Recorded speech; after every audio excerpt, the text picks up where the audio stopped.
Zaman hayır olsun saygılı seyrediciler. Hoş buluştuk. Efirde GRT kanalı Gagauzya Gün programmasının hem ton götürücüsü ben Polina Barbova. Bugün bizde stüdyoda bulunur anılmış Gagauzya yazıcısı Alena Yerkogla. Zaman hayır olsun. Zaman hayır olsun Alena Mihailovna. Hem de çok sağ olun. Anne bulduğunuz vakıda da geldiniz bugün Bağırçı Köyü'nden katılmaz yine mahsus İlkes günün programmasına. Sağ olunuz. Sevgili seyrediciler, bir kısa aralıktan sonra biz yine buluşacağız. Bu stüdyoda kalın bizimle.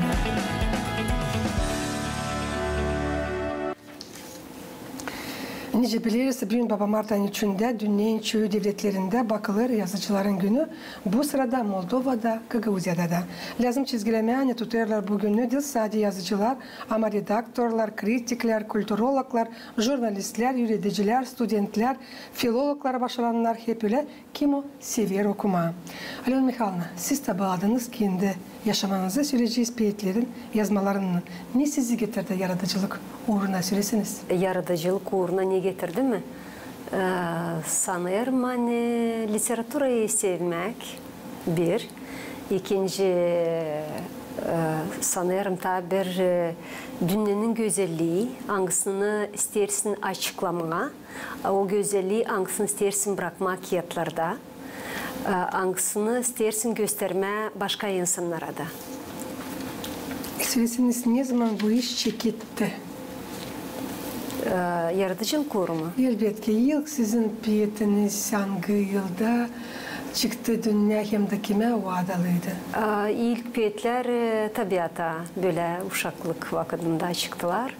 Ama sonra nice her bir yazıcıda olur öyle bir aralık. Ne zaman olur gençlik zamanı şiirle bağlı sevdayla, sevda lirikası öteye doğru temalar başladı değişmeye. Ama ondan sonra ölçerek dünyayı başka taraflardan da görerek, büyüyerek sanırım hani oldu öyle şiirler bağlı filosofiya tarafından da ileri doğru. Ama tazide hangi temaya göre yazırsınız söylesiniz? Öyle ayrı tema zidesi yok. Ben severim ölçü koyma, ne o iyi ne o kötü. Onları belli etme şiirlerimde bir insanın yaşaması beni çok meraklandırır. Neyse o geçer, maylularım insana, gençlere de, küçüklere de, büyüklere de var öyle şiir bende yaklaşır Mart'ın 8'i Baba Mart'a biz bugün böyle Mart'acı koyduk gösterimize başlı karılara böyle neyse ben görüyorum ileriki karıları niye varınca yazma varınca seçmeye geçti günleri, bugünkü günlerle. Koyma onları çekiye. Niye farklı, niye ayırır bizi geçen zamandan? Sanırım hani yaşamak bugünkü günde pek hızlı değişir. Biz çok kerem yetiştiremeyiz onun ardına takışma. Neyse biz yaşamaya göre lazım biz de yetiştirelim değişme. Ondan sonra bağlı bir şiirim ileriki karılara. Yakışarsa da çünkü söylediğiniz bizim evvelki karılar için bugün tanıştırasınız, okuyasınız bu kamil piyeti bizim seyredicilere, bizim yaşayanlara, bizim misafirlere, bu sırada bize de. Ben isteyeyim söylemen, ben çok onları ayrı görerim bugünkü karılardan. Onlara burada belli ederim mayıldığımı. Niye onlarda ben şaşırırım. İleriki karılar başkaydı. Mayıllıyım onlara gider. Çemberler dartılı başındaydı. Kofalar omuzda gelir. Sallanır güydeler kadınca. Suyra damlasın damlamaz. Onlara laf katırlar adınca. Boş boşa sokakta o durmaz. İleriki karılar giyerdi. Fistanlar ta yeradan katlı. Hem işin ucunu bilerdi. Yalına gireceğiydi atlı.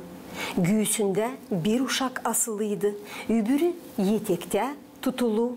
Evine uyuyla bağlıydı. Kimse demesin ne mutlu. Ama hep o kadar isterim ileriki karılar yaşasın. Onları kısmetli görerim. onlara o halkım dayansın. Bravo, sayarım hani iyiler ki karılar daha meraklı yaşardılar bizden. Onlar çok bağlıydı aileye. Böyle ailenin birleşmesini yapardı karı. Nice derler karı Rusça хранительница семейного очага. Bugünkü karılar sanıyorum hani bunu dilden unutsunlar. Hani karı tutar evi, karı terbiye eder uşakları. Adamdan da çok işler biterler. Adam ailenin kurucusu diyeceğiz. Onun baş altında bu aileyi kurma. Ama ailenin sıcaklığını verir karı. Dayıları sordum size, ne getirdi size yaratıcılık uğruna?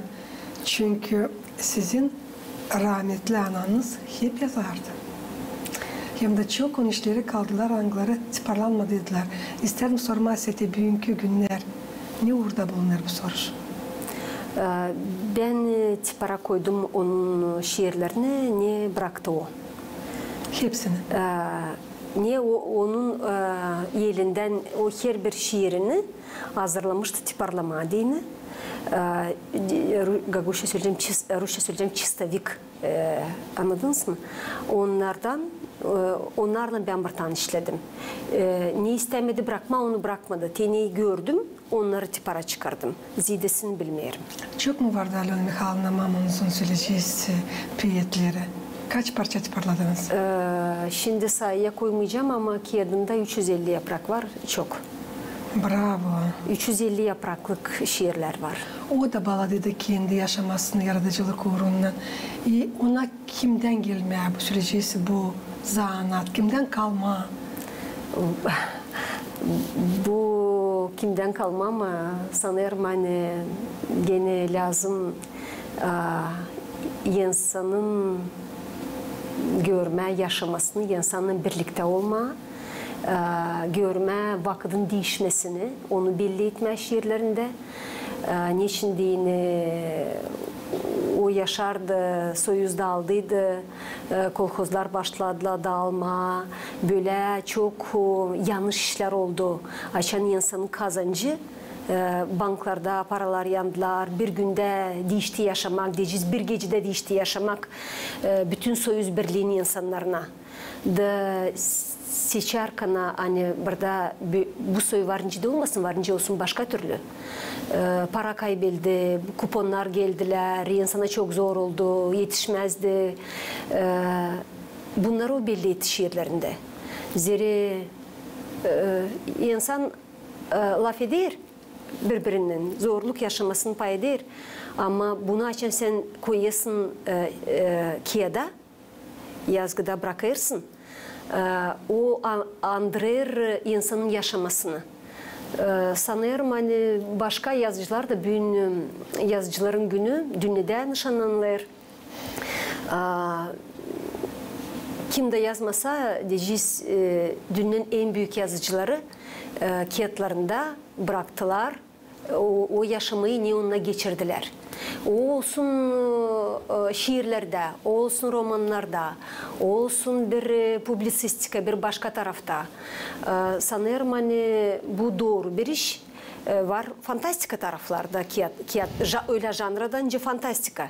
Ama şiirlere varınca koyma onu ne oldu dizmeye sıra çıkan insanın yaşamasını. Alizden insanların doğru yaşamasını açıkladı kendi yaratmalarında. Sanırım öyle. Bravo. O kadar karşı gelmeye bu işler. Ondan sonra onları sıralama, tiparlama. Bugünkü günlerde bizim yaşayanların farklı olarak tanışsınlar bu yaratmalarla. Öyle mi Alona Mikhail'na? Varınca. Orada, например, arada sırada Rusça'da laf girer. Var öyle bir şiir perestroika. Neymiş o? O onu gösterir. Şimdi kağıt yok yanında. Sonra var şiir nice atlarını ben koydum. Kimsinin balık kokar kafadan. Diyeceğiz ki kim yönce gider, o her bir iş baştan çekilir. Bu şiirleri ayın açık insan arasında okumayacaksın diyecekler. Bu benimki okuyor. Şimdi bugünkü günde de öyle var.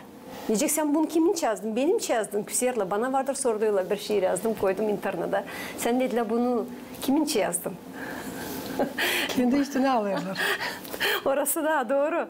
Ama o zaman lazım yaşayalım başka türlü. Hani saymama hani bu senin yazılı, bu kimin yazılı yüzüme sordular. Sen bu şiir kime başladın? İslam insan tanıyor hani o orada bulunur. Onun söyleyeceği siması, onun yaşaması.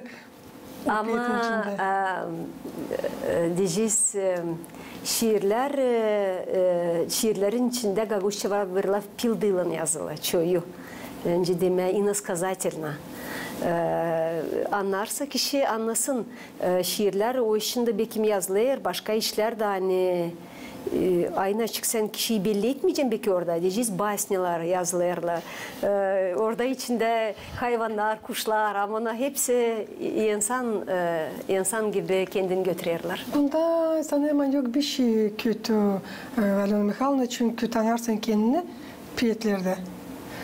Lazım da söylemeye çok sağ olsun insan hangisi açıkladı bunu, hangisi sıraladı bu piyeti değil mi? Bu lafları da Aliz'den olduğu söyleyeceğim bir yaratma. Nerede sen görüyorsun kendini? Bunda prost yok bir şey. Burada prost yok bir şey ama olur öyle hani sen şiirlerinden kiminse yüzüne vuruyorsun. Öyle olur, öyle çıkıyor. İnsan tanırsa kendisini de değiştirirse de yaşamasını o zaman. Bu çok iyidir hani yazılıyorlar. Hani insan tanır kendisini. Sanırım hani kritika lazım olsun. Bugün yazıcılar günü ama yazıcılara göre jurnalistler de gene onlar da yazıcı, onlar da kendi bakışını koyarlar kiyada. Onlar da dil lazım işlesine, onlar da dil lazım yapsına kritika. Yani kimisi acıdacıklar, kimisi açıklayıcıklar. Oluyor problemler, anlarını lazım olur söyleme. Kritika. Borçları, onun işi öyle, onun borcu söyleme, o problemlere, zorlukları çıkış yapma deyin. Doğru. Kritika kızıştırır insanda kanı. Bu norma. Öyle lazım olsun. Lazım kabul etmeye kritikayı da. Yoksa olsa hepsi Alena Mihailovna uzucu böyle. Sen tanırsın da doğru dersin kendince tayla sözüm. O zaman dil boşuna yazılı. Bilirsiniz mi? Ende tabir var Biblia'da böyle bir söyleyiş. Kilise adamları da bunu söyler. Dediyse Biblia'da всякое назидательное слово должно быть с любовью. Sevgiyle bu söylenirse de hani değiştirme bir şey ama sevgiyle değil acıtmak lafları orada olmasın. O zaman onun olacak faydası. O zaman senin istediğin tamamlanacak. O zaman kavga olmayacak. Sanırım hani her bir insan lazım duysun hani kim yazır? Hani sevgiyle yazma, sevgiyle karşı insana. Niçin derler bir laf zor durumda var nasıl adamı öldürsün. Ama bir silah laf söylediğin o zor durumda o var nasıl açılasın? Varınca dirilsin. Da, doğru. Yaratmalarınız Alena Mihailovna ayrılır başka avtorların yaratmalarından sizin derin duygularınızla, derin lafların manalarıyla nice de sizin ananızda. Yazırsınız piyetleri iki Rus hem Gagavuz dillerinde. En sevilen piyetiniz hem kağıdınız. En sevdiği piyet öyle yok. Ben açan neresi çıkarsam neyse okuma. Varınca önce okuyayım da ölçeyim. Bunu burada yakşı okuma olur, bunu olmaz. Lazım uysun tema niyeyse onu başlayasın. Sevdiği zor mu tiparlama kağıtları bugünkü günde söyleyeceğim hani her bir yazıcıda gençlerin aralarında da var bir kolaylık tiparlama kendi kağıtlarını, kendi şiirlerini yaratmalarını internette. Var öyle saytlar. Nerede varınca literatür yaratmalarını koyma. Ben çekettiydim bir zaman koyma internette öyle var, Facebook'ta var tiparlarım. Ama söyleyeceğim size o da çok vakıdı çeker insan, vakıdını, kuvvetini. Ondan sonra beklersin, istemeyersin ama sen hep öyle beklersin diyeceksin ki reaksiya. okuyucuların bakışını ne yazacaklar, metedecekler mi, kötüleyecekler mi, ne söyleyecekler. Aslında hemen bu normal bir iş, iyi bir iş. Ama hepten hani internet öyle bir iş, hani bugün o sayt var, yarın yok. Doğru olacak tiparlama kağıtlarını, şiirlerini jurnallarda, kağıtlarda zor mu? Gene uzun zaman çeker tiparlama dini. Bir yılda kağıt çıkmayır. Bir yılda belki yazan bir roman ama bir yılda şiir, bir kağıda dini, yazma dini lazım. Çok kuvvet koyarsın ona. Bana din bu bir şey, bir norma değil. Sanırım hani yazıcılar dil lazım anlatlasınlar. Neyse tiparlama.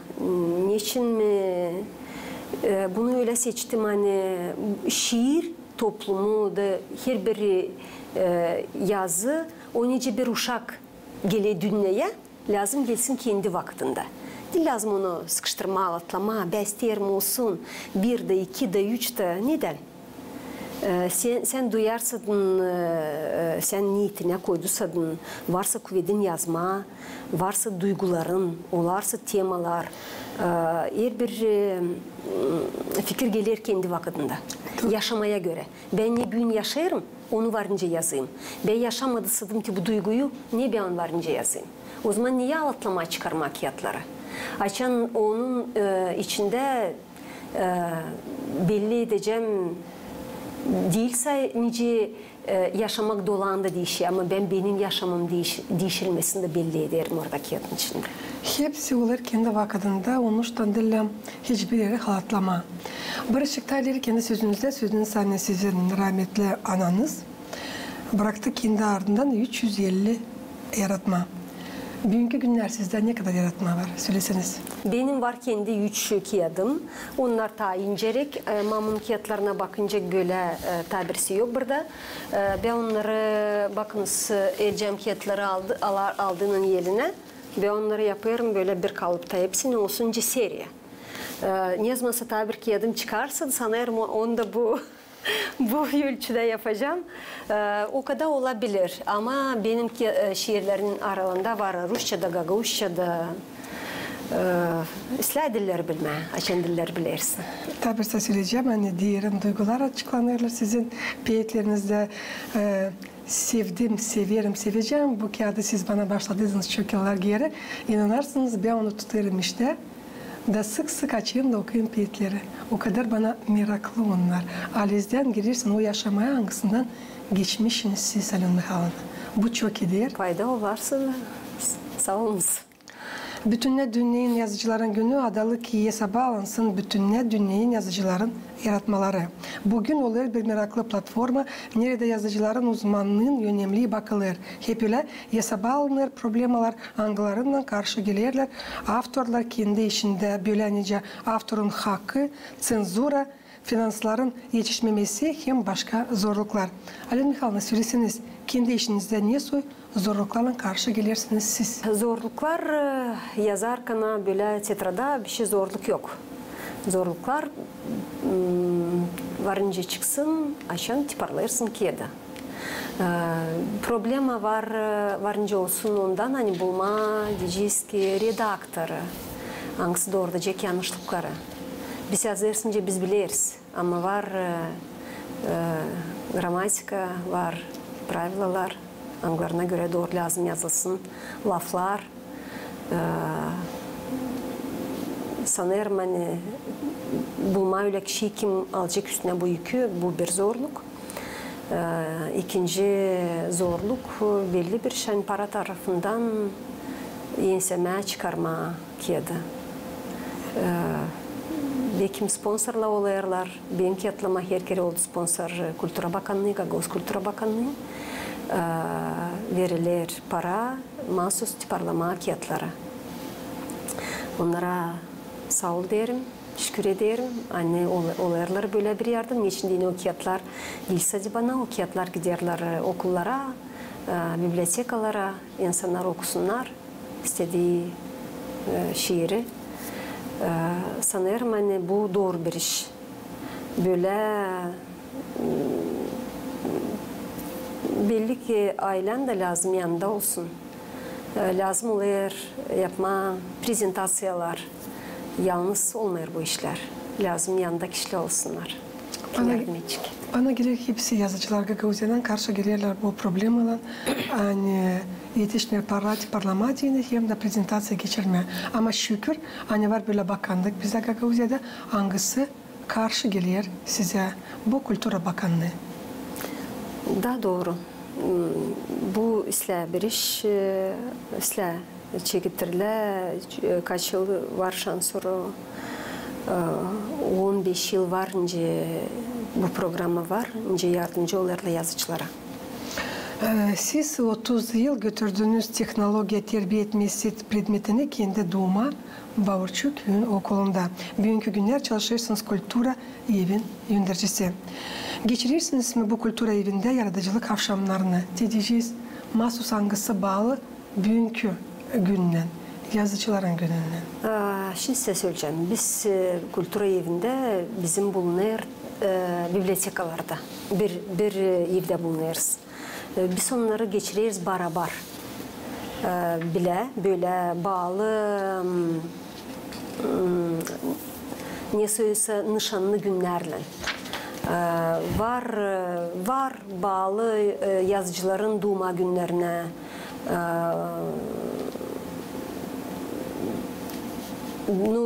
barabar geçiriyoruz. Ben varınca hazırlanayım, kültür evinin hizmetçileri varınca oraya katılsın, misafirler çağırırlar, bibliotekacılar kendileri hazırlarlar prezentasiya, olay выставка kiyatlara dini, mahsus yazıcıların kiyatları. Bizde kültür evinde mahsus yok o kiyatlar. Onlar varınca bibliotekada bulma, gazeteler, jurnalları, her bir informasiya hangisi bağlı o kişiyle. Ya da kiyatların prezentatsiyaları oluyor gene bibliotekada diyeceğiz. Tворческие вечера, bu kişinin ya da bıldırgeni oldu prezentasiya çağrıldılar köyden insanlar, kişiler. Böyle varsa da zorluk biz bile katlarız bu akşamları geçirme edeceğiz. Bravo. Bugün köy devletlerde geçerli literatura okumakları, yeni kağıtların prezentasyyaları, buluşmaklar, avtorlarla hem bakılırla literatura yaratmaları. Bu toplantılar yardımcı olurla hesaba alınsınlar diye türlü janrlar hem kağıdın stilleri. Söylesiniz sizce Gagavuz Yazıcılar Birliği'nin ağzası sizin bakışınıza göre var mı bir yazıcılığın geleceği hem gençler kimileri doğru götürecek bu büyük yükü kendi omuzların üstünde? Benim bakışıma bu toplum Gagavuz Yazıcılar Birliği'nin var geleceği, içinde iş gider, jurnallar çıkarlar. 2018 yıldan bu yana var o toplantı. Gagavuz Yazıcılar Birliği, onların var jurnalı Gagavuz dilinde. Ama ilk jurnalın numara çıktı 2020 yılda. Sanırım benim kolegalarım görüyorlar, ben tutuyorum bu jurnalı yerimde. Göstericikler daha yakın. Hangi jurnal için lav gider şimdi? Buyurunuz Alena Hanım. Bu jurnal çıkıyor 2020 yıldan, 5. yıl ama çıkıyor ne zaman toplanır diyeceğiz materyal çıkarma onu hem de para tarafından yardım oluyor açan Gagavuz Kültüra'nın bakanlığı o zaman çıkarılır. İçinde bugün götürür bu toplumu benim kolegam diyeceğiz, bütün yaşaması işlerde üretici Konstantin Ivanoviç Kurdogla aldı bu yükü üstüne açma. Bu Gagavuz Yazıcıların Birliği'nin toplumunu Getirme jurnalı ilerletme onu, yanına toplama o kişileri kim doğuracak, yaratmaları redaktörovat edecek. Burada da ben size söyleyeceğim çok işler oluyor. Hani dili sadece ileriki yaratmalar nüsse koyma ama bugünkü günde de nüsse yeni yaratmalar yazılırlar. Gençler, değil sadece gençler ama yazıcılar, tanıdılmış, anılmış yazıcılar da onların da burada var yaratmaları, şiirleri. Çok önemli, hani burada gençlerin de var yaratmaları, çok yaratmaları. Foto galeriye burada var, nüsse geçilmiş olaylar, prezentasyyalar, merapiyatyalar. Benimce doğru, güzel formatta kurulu bu jurnal. Eline aldıkça istersin okuma onu. Yakışıklı, uygun hem meraklı içindeli. Doğru söylediniz. Yazıcıların gününde geçirilen kampanyalar, sosyal bağlantılarda, internette geçirilen kampanyalar hangisinde insanlar pay alırlar kendi seviyen yaratmalarının hem avtorlarının kullanıp hashtagları, bakırla kağıtları hem literatürü. Sizin bakışınıza göre zamandaşta hepsi mi yapılır ki bizim yazıcılarda olsun kolaylık tiparlama ana dilinde söyleyeceğiz ne sosyal kağıtları çünkü var dergilerimiz, gazetalarımız hem tabirse söyleyeceğim kağıtlarımız. Ben sanırım yapılır ne var kolaylık. Sanki bu gazetalar çok yok. Bir iki gazete var bilirim. Ana sözü belki tanesi var. Nerede varınca tiparlasınlar Gagavuz dilinde yaratmalarını yazıcılar. Ama bu jurnal o diyeceğiz dili yukarıdan kol verilme bir niyet alınızda yapınız. Bu inisiyativa na местном уровне. Açan kişiler kendileri toplanırlar bir yere. Haydi kuralım bu Gagavuz yazıcıların birliğini. Da o değil sadece kağıtta olsun ama yaşatma Gagavuz yazıcıların yazılarını. Bunu yapma dini lam olsun inisiyator diyeceğiz. Yanında önce söyledim kişiler kim yardımcı olacak. Yapılır, işler yapılır. Daha büyük işler niye varınca kol verilsin var. Maria Marunevich'in institutunda da orada da belki varınca tiparlasınlar, yardımcı olsunlar. Yazıcıların tiparlama kağıtlarını araştırmadım ardını ama sanırım hani onlarla da varınca tutma bağlantı. Çünkü bizim programımız yaklaşır sorununu Alyona Mihайловна sen bir varlığınız danışarsınız. Bütün dünyanın yazıcılarına bu sırada Moldovan, Gagavuzyan'da kutlayıp onları bu kamil günden yazıcıların yurtsundan. Bir şiir var mı okuyayım? Elbette. Şimdi açan bugünkü günde kullanılır yazıcıların günü kutlanılır. Yanıldım. Oraya katılır şairler de, oraya katılır jurnalistler de, başka kişiler de, romanistler de. Böyle bir şiir isterim başlama şaire. Kim o şair? Onun yeri bu dünyada. Ne söyle kendini duyar. Da hepsinin yazıcıları kutlama bu şiirle. Buyurun. Şair. Sen şaire söyleme benzi. Kendi bilir o. Niye söy onlar var. Boyar duygularının denizi. Geniş görer onu angısı dar. O yaşadır onu niye çoktan. Alem bastı bacakla çiğnedi.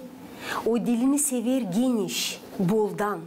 Onun onda dipsiz var kuvveti. Fikrini saklamayır. Yürekten ne içinde var dünyaya açır. Bir ayrı bakışla derinden. O güzelliği saklı yerde görer.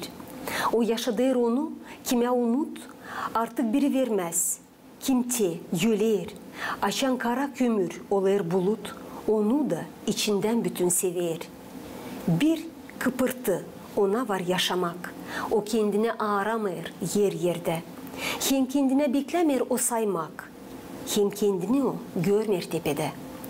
Şair istersin olma düşün. Angı yeri istersin kaplama. Yeri dişmerse dikmen sürün. Hem de sakın kimden saydı çalma. Zira cevap sen vereceksin halka. Hem serbestliği göstersen derinden. Onunla büyüyeceksin düşe kalka. Seni tanıyacak o sesinden. Şair, şair, bekleme barsınlar. Adın senin ko geleceği açsın. Yazılarını senin ko saysınlar. Onlar seni halis adam yapsın. Açan şair hem yazır biyeti hem de böyle meraklı okuyur ya da anlatır bu çok iyiler Alyona Mikhailovna. Çok sağ olun. Buldunuz vakit geldiniz bugün. Anlattınız kendi yaratıcılık uğrunuz için. Allah başlasın sağlık, uzun ömür. Hem de daha çok yıllar yazasınız hem bizi sevindirirsiniz. Sağ olunuz. Sevgili seyircilerim, Gagauziya'nın yaşayanlar, Gagauziya gün-günden programması yaklaştı sonuna. Tabirse isterim size getirme aklınıza. Bugün bize stüdyoda bulundu. Anılmış Gagauz yazıcısı Alyona Mikhailovna Yergova. Kalın bizimle kalın. Garete kanalında.